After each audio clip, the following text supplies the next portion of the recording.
Renuévame, Señor Jesús. Ya no quiero ser igual. Renuévame, Señor Jesús. Pon en mí tu corazón,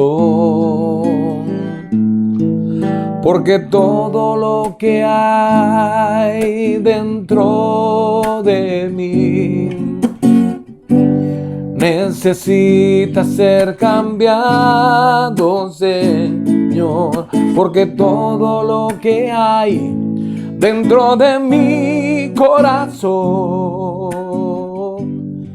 necesita más de ti.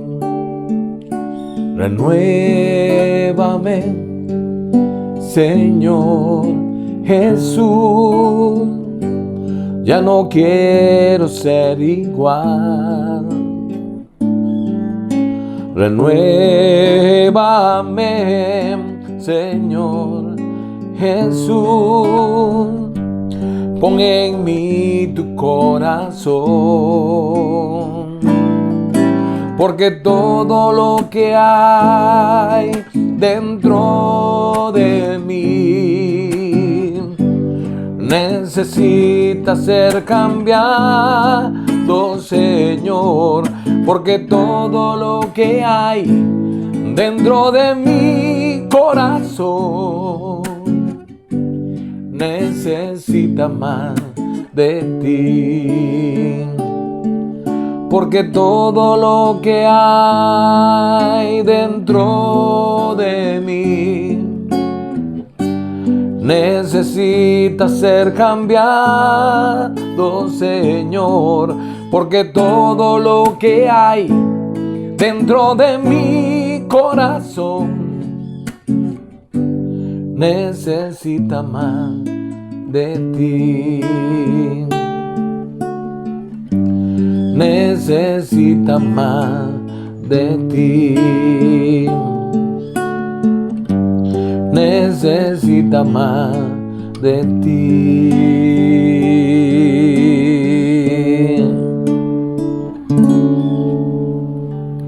Pues en ese momento, después de ese canto tan hermoso, ¿verdad?, de reflexión, vamos a tener un tiempo ahí de célula familiar. Es un tiempo para compartir ahí algo de la palabra. Y de hecho, este canto es un canto que nos motiva a disponer el corazón delante de Dios, ¿verdad?, para que el Señor renueve en nosotros, en nuestra mente, en nuestro corazón. Dice en Romanos capítulo 12 que no nos conformemos a este siglo, sino que dice que seamos renovados por medio de la renovación de nuestro entendimiento para comprender la voluntad de Dios agradable y perfecta. Entonces, el tema que quiero compartir hoy, para que podamos reflexionar en eso en este ratito, tiene que ver con la duda y la incredulidad. Es un tema ahí que Dios puso ahí en mi corazón, porque hay tanto, cuando a uno lo invitan a compartir, hay tantas cosas que uno puede hablar de la Biblia, ¿verdad? Enseñanzas, personajes de la Biblia, etcétera, ahí, ¿verdad? Temas, pero uno siempre le pide al Señor, Señor, ¿qué es lo que tú quieres que compartamos hoy?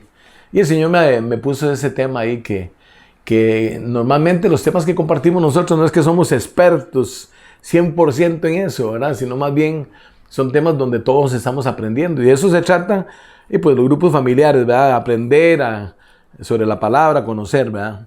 Entonces, vamos a iniciar con la cita aquí en Romanos capítulo 4, en el verso 13. Dice, porque no por la ley fue dada a Abraham o a su descendencia la promesa de que sería heredero del mundo, sino por la justicia de la fe. Porque si los que son de la ley son los herederos, vana resulta la fe y anulada la promesa. Pues la ley produce ira, pero donde no hay ley tampoco hay transgresión.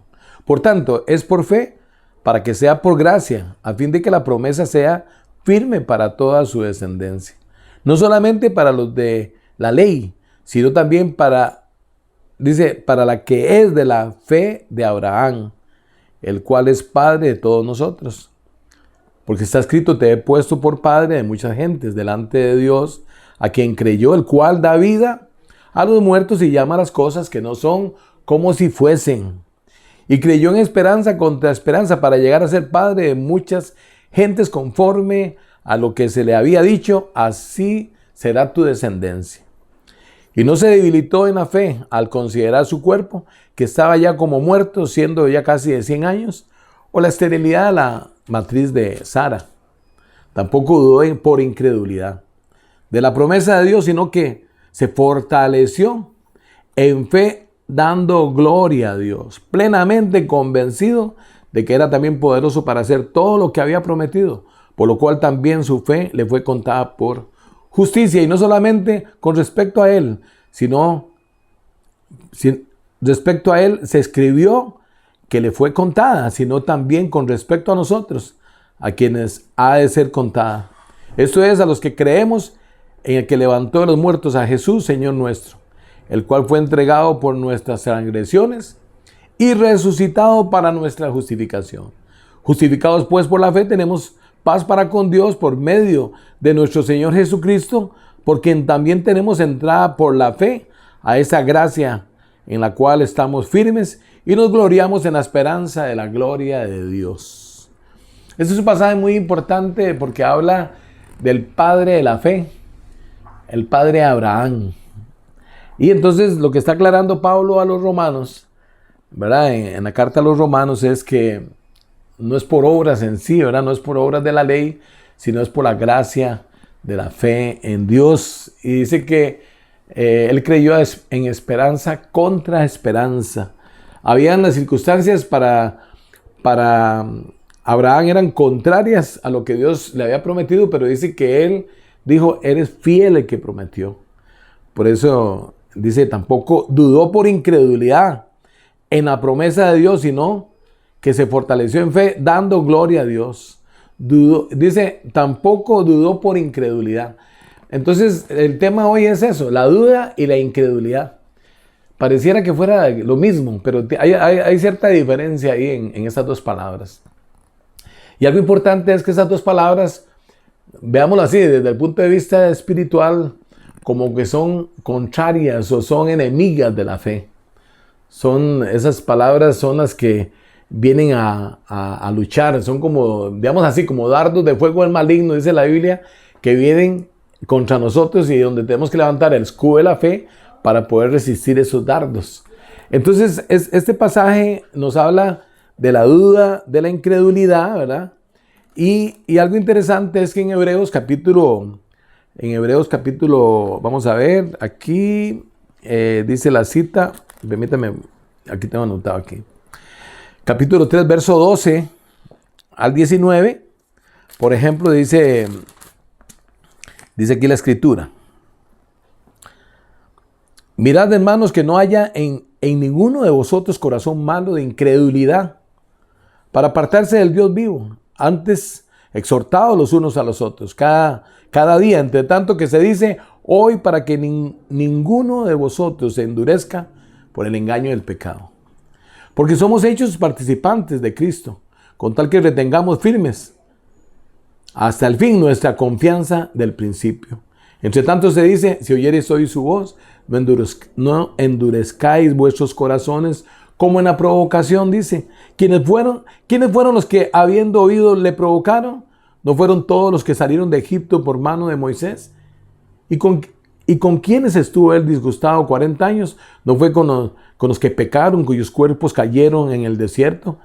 ¿Y a quienes juró que no entrarían en su reposo, sino aquellos que desobedecieron? Y vemos que no pudieron entrar a causa de incredulidad.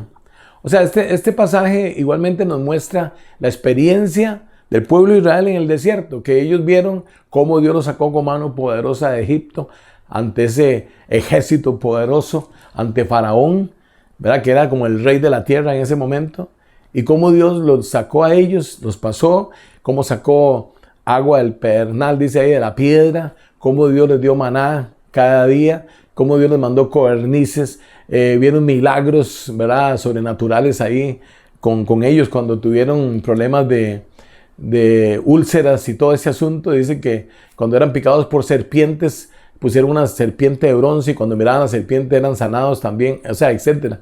Ellos pudieron ver la gloria de Dios manifestarse con una nube, dice, una nube en el día para que no les quemara el sol y en las noches una columna de fuego también.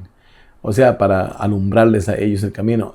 O sea, ellos vieron las maravillas de Dios, pero cuando llegaron a cruzar el Jordán, dice que de los espías que mandó Moisés, 10 estaban en contra. Tenían temor, angustia, incredulidad de que Dios los pudiera rescatar, pero Josué y Caleb, dice la Biblia, que ellos dijeron, eso es pan comido, o sea, podemos pasar porque ya hemos visto la gloria de Dios y la podemos ver una vez más, pero la mayoría ganó, y ganó mal, ¿verdad? Porque dice que 40 años estuvieron por el desierto, hasta que todos fueron quedando ahí, y hasta que vino una nueva generación, 40 años después, que pudieron cruzar el Jordán y llegar a la tierra prometida. Entonces, ahí vemos que a causa de incredulidad, dice ahí, en Santiago capítulo 2 también, en Santiago podemos ver en el capítulo 2, en el verso, vamos a ver, permítame ahí, disculpen ahí, en Santiago capítulo 1, verso 5 al 8, dice, y si alguno de vosotros tiene falta de sabiduría, pídala a Dios, el cual da a todos abundantemente y sin reproche, y le será dada, dice. Pero pida con fe, no dudando nada, porque el que duda es semejante a la onda del mar, que es arrastrada por el viento y echada de una parte a otra. No piense pues el que el tal haga, que recibirá cosa alguna del Señor. El hombre de doble ánimo es inconstante en todos sus caminos, dice. O sea, es decir, aquí estamos hablando de la incredulidad, estamos hablando de la duda. La duda es ese tiempo donde la persona tiene incertidumbre, donde la persona no tiene confianza de tomar una decisión porque como que sí, que no, y entonces se tambalea. Dice ahí Santiago que es como la ola del mar que viene y va, y viene y va. O sea, como que no es algo fijo, constante, ¿verdad? Sino que hay duda. Y la incredulidad es cuando la persona, a pesar de que ve las situaciones y ha visto que sí ha sucedido, algunas cosas todavía le cuesta aceptar. Dice la Biblia que Tomás, por ejemplo, es un ejemplo, que dice que cuando el Señor le apareció a los discípulos después de la resurrección, capítulo 24 de Lucas, dice que Él llegó y Él se la manifestó a los discípulos, pero Tomás no estaba, dice, en el lugar. Y entonces dice que cuando le contaron a Tomás sobre el milagro, ¿verdad? Entonces dice que Tomás dijo, no, hasta que no vea, hasta que no meta los dedos en sus llagas voy a creer. Y en ese momento dice que después, más bien, cuando apareció de nuevo Jesús, estaba Tomás y Tomás estaba ahí, y, Dios mío, y no sé qué, y el Señor le dijo, venga, pon tus dedos aquí, mete tu mano por aquí, por el costado. Y entonces el Señor le dijo, dice, bienaventurados los que creyeron sin ver. Porque le dijo, Tomás, ahora que estás viendo, crees, ¿verdad? Entonces, bienaventurados los que creyeron sin ver. Hebreos capítulo 11 dice, verso 1 dice, es pues la fe, la certeza de lo que se espera, la convicción de lo que no se mira. Entonces, cuando dice, es pues la fe, la certeza es contrario a duda. O sea, la duda, usted está como tambaleándose. ¿Sí o no? Pero la certeza es cuando usted tiene firmeza en eso. La incredulidad dice, es por la fe, la certeza, lo que se espera, la convicción de lo que no se mira. Perdón, la convicción de lo que no se mira. Entonces, esa convicción va en contra de la incredulidad. Porque, digamos, cuando hay convicción dentro de uno, o sea, es cuando yo digo, ok, aquí me lanzo. Eso es como cuando el niño está sobre una mesa, sobre una silla, sobre un lugar alto y llega el papá y él se le tira a los brazos del papá. O sea, él sabe, es una confianza que cuando él se tira, él sabe que el papá no lo va a dejar caer. Pues esa es la convicción, ¿verdad? Esa es la convicción cuando uno tiene esa certeza. Ahora, dice también, por ejemplo, en Marcos capítulo 11, en el verso 22, vamos a buscar ahí Marcos capítulo 11, en en el verso 22. Es el pasaje cuando el Señor reprende la higuera y entonces se manifiesta ahí un milagro, ¿verdad? Donde se seca de raíz la higuera y ellos se asombran, y cuando ellos se asombran, dice Jesús que les dice en el verso 22, respondiendo Jesús les dijo, tened fe en Dios. Porque de cierto os digo que cualquiera que dijere a este monte, cualquiera que confesare, quítate y échate en el mar, y no dudare, oiga, no dudare en su corazón, sino creyere que será hecho lo que dice, lo que diga le será hecho. Por tanto os digo que todo lo que pidiereis orando, creed que lo recibiréis y os vendrá.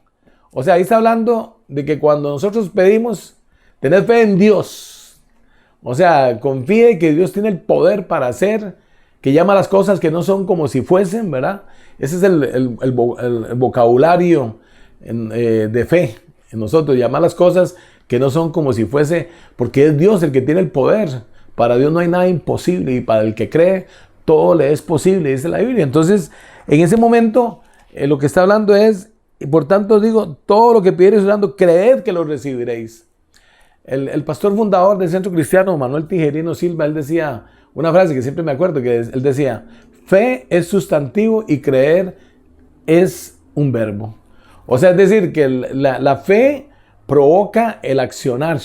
La fe sin obras es muerta, dice Santiago. Entonces, cuando yo tengo fe, me acciona ahí para yo empezar a actuar. Entonces, el creer va ligado. Entonces, todo lo que pidiéramos al Padre, creyendo en nuestros corazones, os será hecho, dice así, ¿verdad? O sea, es una convicción, un declarar en el nombre de Jesús, porque por la fe somos justificados, dice la Biblia también, ¿verdad? Entonces, es un pasaje que me bendice mucho a mí, ¿verdad? Digamos, en cuanto a lo que es Marco. Por ejemplo, en el caso de Pedro, cuando Pedro caminó sobre el mar, dice la Biblia que el Señor apareció como a las 2 de la mañana ahí en el mar. Ya los discípulos iban en la barca, había tormenta y el Señor apareció caminando por el mar. Y cuando ellos ven a Jesús, ellos dicen, un fantasma, y todos asustados. Y Pedro dijo, si eres tú, haz que yo camine. Y entonces Pedro se lanzó y empezó a caminar sobre el mar. Pero bueno, la Biblia cuenta que entonces él empezó a ver las circunstancias y todo eso, y tuvo temor y empezó a hundirse. Y el Señor vino y le dio la mano y lo levantó, ¿verdad? Y cuando él entra a la barca, dice que hubo gran calma. Y entonces los discípulos, que ninguno tuvo la valentía o la fe para poder caminar en el agua, solo Pedro, los discípulos dijeron, verdaderamente este es Hijo de Dios. O sea, igualmente, o sea, como vieron, creyeron, pero antes no habían creído. Entonces ahí es donde está la incredulidad, ¿verdad? Ahí es donde está la incredulidad. Y entonces tenemos que batallar con eso. O sea, tenemos que batallar. ¿Y cómo se batalla eso? Pues con la fe. ¿Y cómo se viene la fe? La fe viene del oír la palabra de Dios. Yo tengo que tener, como cristiano, tener mi tiempo devocional con la palabra, escudriñar la palabra, pedirle a Dios, revélame. Como el pasaje que compartió la pastora Carmen el domingo pasado ahí, que hablaba sobre Efesios capítulo 2, donde dice que Pablo decía que venga un espíritu de revelación del conocimiento, de la superinminente grandeza de su poder, dice así, ¿verdad? Y entonces también en Lucas, también cuando el Señor les aparecía a los discípulos, en alguna ocasión dijo él, en Lucas 24 creo que es donde él dijo, ¿por qué caviláis en vuestros corazones estos pensamientos? Porque él sabía que había incredulidad. Había un padre de familia también que en una ocasión estaban liberando al hombre y el Señor le dijo, cree. Y él dijo, Señor, ayuda mi incredulidad. Creo, ayuda mi incredulidad. Y entonces, y también a Jairo, el principal de la sinagoga, le dijo cuando murió la hija, no temas, cree solamente. Y él creyó en su corazón, en contra de toda circunstancia. Entonces, este tema, en realidad, ese es el deseo, digamos, de compartir este ratito de reflexión, ¿verdad? Un ratito de reflexión donde podamos meditar en eso. El deseo de Dios es que nosotros podamos tener ese tiempo con Él. Y todos estamos en esa batalla, ¿verdad? Esa es lo que Pablo dice, la batalla de la fe. La batalla de la fe es circunstancias contra lo que dice la palabra. Y como creyente yo tengo que empezar a declarar en el nombre de Jesús, ya sea que venga una operación, ya sea que venga una enfermedad, ya sea que venga un problema económico, ya sea que venga un problema familiar, etcétera, en el trabajo. O sea, tiene que tomarse y confiar que yo soy hijo de Dios y su bendición está sobre mí. Este canto quiero que lo escuche ahí. Es un canto que el Señor puso ahí para compartirlo al final aquí. Y espero ahí que sea de bendición para usted ahí, para que reflexione. Soy deudor a ti, Señor. Soy deudor de tu gran amor. Y lo único que puedo hacer es amarte y servirte. Soy deudor a ti, Señor. Soy deudor de tu gran amor. Y lo único que puedo hacer es amarte y adorarte. Tu misericordia son nuevas cada mañana, se levantan. Misericordia recibí, misericordia quiero dar a los demás. Señor, tu compasión,